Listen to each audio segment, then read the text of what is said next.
Behind the delivery trucks that keep your life stocked, thousands of employees at BP go to work every day. People bringing a new offshore production platform online. People making our refineries capable of more, like making renewable diesel from agricultural waste. People trading and shipping fuels to our customers. And people helping truckers fill up and get maintenance at our convenient locations. They're part of the more than 300,000 jobs BP supports across the country. Learn more at bp.com/investing in America. Hello everybody, Steve Mills here. Welcome to Results Podcast. It's great to have you here. If you've joined for the first time, welcome. If you're here as a subscriber, then thanks for coming back. And if you are here for the first time, then why not subscribe? I currently get over 8,000 people to every episode. It's been going now for, I don't know, must be about 4 or 5 years at least.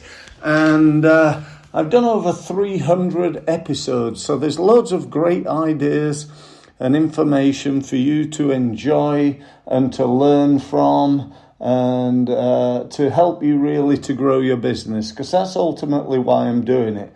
Firstly, if I'm not quite talking like I normally am and a little bit lispy, it's because I've just been to the dentist and had a tooth out, which, do you know what? It really was not a pleasant experience. I hate going to the dentist at the best of times.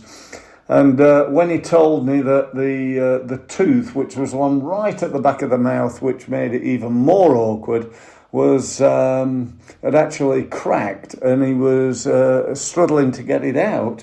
It didn't exactly endear me to the process, shall we say, but all's well. Back at home now, working from home on the beautiful Isle of Wight. I'm recording this sat in my conservatory, looking over the fields and the hills, and apart from the fact that it's not a hot sunny day, but a reasonable one, I can see the sun and some blue skies, so what is there to complain about? But anyway, I'm here today to talk about should you have a podcast or should you have an app? And to be honest, I'm probably not the world's greatest authority on those two things. Probably the podcast more than the app. But right now, I'm working on launching my new app. It probably won't launch until the end of October 2024. So I'm recording this in September. So I've got maybe about probably just short of 5 weeks to get it all launched and up on Apple and Google and everywhere else I can possibly get it. I'm doing really well at the moment in terms of creating a waiting list of people who want to subscribe to the app.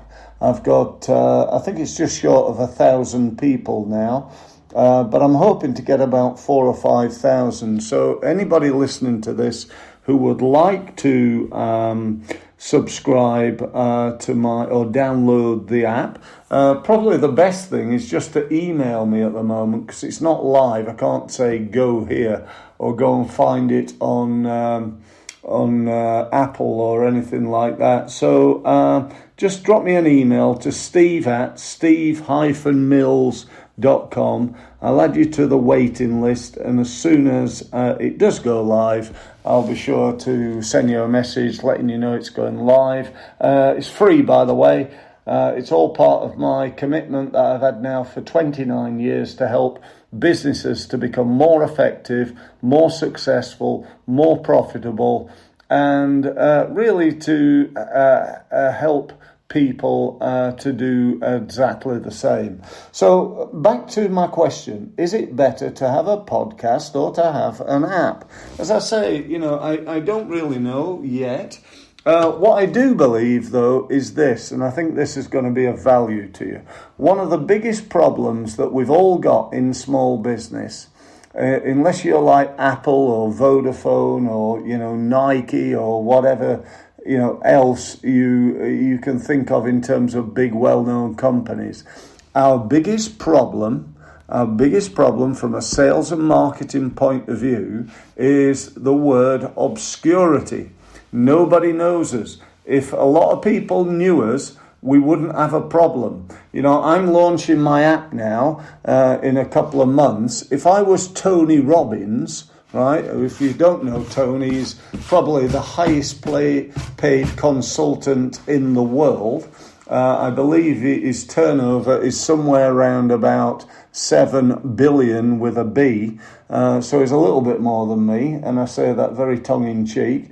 But Tony's hugely successful. If he launched an app, he'd probably instantly within, I don't know, I'm guessing here, I don't actually know, but I reckon within a year he'd probably have over 1 million subscribers, possibly many millions. The first time I ever went to one of his seminars, he had 12,000 people there paying him £500 each for the privilege of being with him. And I've got to say, go and have a look at his stuff, go and look at him on YouTube, go to one of his events, it will be even better. He runs something called Unleash the Power Within, which I really, really endorse. I think it's brilliant. I've actually been about 4 times. Not necessarily because I wanted to go 4 times, but more because I kept recommending it to people. And they said, well, if you go along as well, Steve, I'll go. I'll go if you're coming with me. And so I went again. And I think the reason is that they wanted me to go was because of the firewalk. They do a firewalk as part of it. So I've done 4 firewalks now. And it's an amazing feeling, actually, where you're stood there and people have just been going one after the other, and I'm like 150th in the list, and nobody's been burnt. They've all been fine. But when you stand at the end of that fire and you can feel the heat coming up onto your face, and you can look down and you can see those red hot burning cinders, and you can see the person at the other end of there telling you to go, and taking that first step is really, really not easy.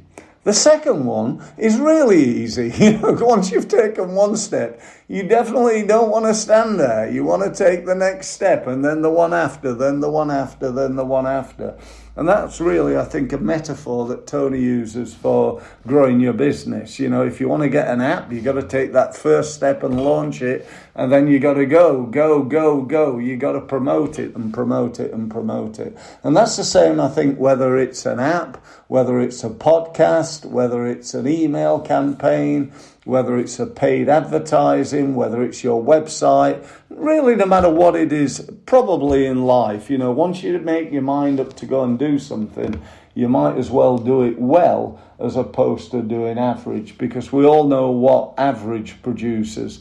Average doesn't produce average results. Average marketing, it does not get you average results. Average gets you poor. Average gets you pain. Poor doesn't equal poor results. Poor equals poverty. Okay? It's only when you get to a level that is known as outstanding, when you stand out, that's where all the rewards are, and that's what you need to do in terms of your podcast, and that's what you need to do in terms of your app.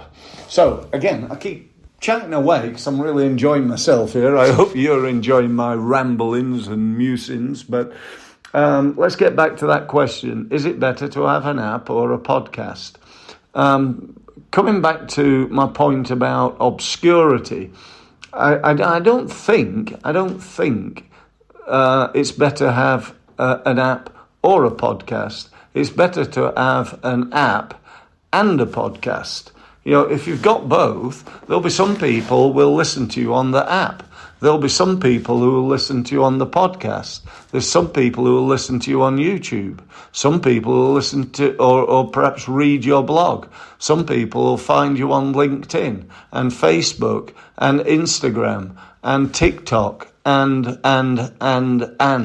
So, what a app does for you is it just produces another great opportunity for you to get your words, your wisdom, your knowledge, your videos, and your reputation enhanced. A, by having an app, because let's face it, everybody's got a website, but not everybody's got an app. And B, it goes out to a different market. People are going to find my podcast on Apple, on Amazon, I think I'm on something like about 50 different places where you can find my app, apart from the obvious ones like my website and so on and so forth. So you've got about 50 different places you can find it. As far as the app's concerned, the same will be true. There'll be different places, so I'm just going to be doubling up on the number of people who are available and able to access my information. So, in conclusion, I'd say, if I was you, I wouldn't just have a podcast and not an app, or an app and not a podcast, have both.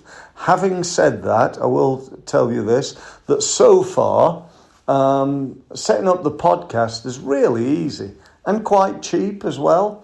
I think this podcast cost me something like, I think it's about $120 a year, something like that. I can't quite remember, but I use something called Spreaker, so it ain't a fortune. Whereas the app's a little bit more. That's about, I think it's $100 a month to have and to launch the app. But that's not a lot, actually, when compared with, a few years ago when people were being charged, 5, 10, 15,000 pounds to develop a app. Now I can just pay a monthly fee and get my app online and on all the successful media outlets that it should be, including Amazon and Google and iTunes and Apple and so on and so forth. So I can get my app all over the place and start growing that world of people that know me. And I strongly encourage you to do the same. So if you need any more help from me, I'm always available. You probably know I spend my life helping small businesses to become more successful. I've been doing it for 29 years. I've helped thousands of businesses in hundreds of industries to make more money. That's the objective of marketing. That's the objective of sales. And if you think about it, that's the objective of business, to make a profit. The old saying that income is vanity, profit is sanity, is very, very, very true. And there are only two ways of making more profit. One is to reduce sales, and the other is to increase sale. One is to reduce costs, not sales. Don't reduce sales. I got that the wrong way around, I think. One is to reduce costs, and the other is to increase sales, not reduce them. Okay, so increase sales. And there's only three ways of increasing sales, by the way.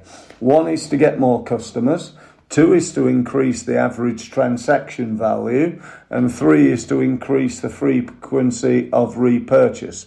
So from a supermarket metaphor, you got to get more people in the door, you got to get them to fill their baskets with more products or services in this case, and or more expensive ones, and then you've got to get them to come back and buy from you again and again and again, rather than any other supermarket. So they're the three ways. You might want to think about that in terms of what are you doing to market your business. Are you putting all your time, money and effort into getting new customers, like 99% of businesses do? Or are you putting all your effort into the easiest two ways, and that is to increase the amount of money that each customer spends each time they buy from you, and to increase the frequency of repurchase so they buy from you again and again and again? That's it for today. Thank you very much for listening, and I look forward to speaking to you again on the podcast, but also getting your email to get you signed up for my new app so you can be a founder member. How about that? A founder member of Results. That's it. Don't forget that email, steve@steve-mills.com. Thanks for listening. Most weight loss plans are one size fits all, not taking into account each person's individual needs. Noom is here to change that. Noom Weight uses psychology. That's why they say losing weight starts with your brain. But it also takes into account your unique biological factors, which also affect weight loss success. The program helps you understand the science behind your eating choices and why you have cravings. Everyone's journey is different, so your daily lessons are personalized to you and your goals. One of the great things about Noom is that it's nourishing instead of restrictive. They focus on progress instead of perfection. You don't have to give up carbs, or anything for that matter. Have cravings? Food FOMO? Noom can help you lose weight while still enjoying your favorite foods. To date, Noom has helped more than 5.2 million people lose weight. Stay focused on what's important to you with Noom's psychology and biology-based approach. Sign up for your trial today at Noom.com. That's Noom.com.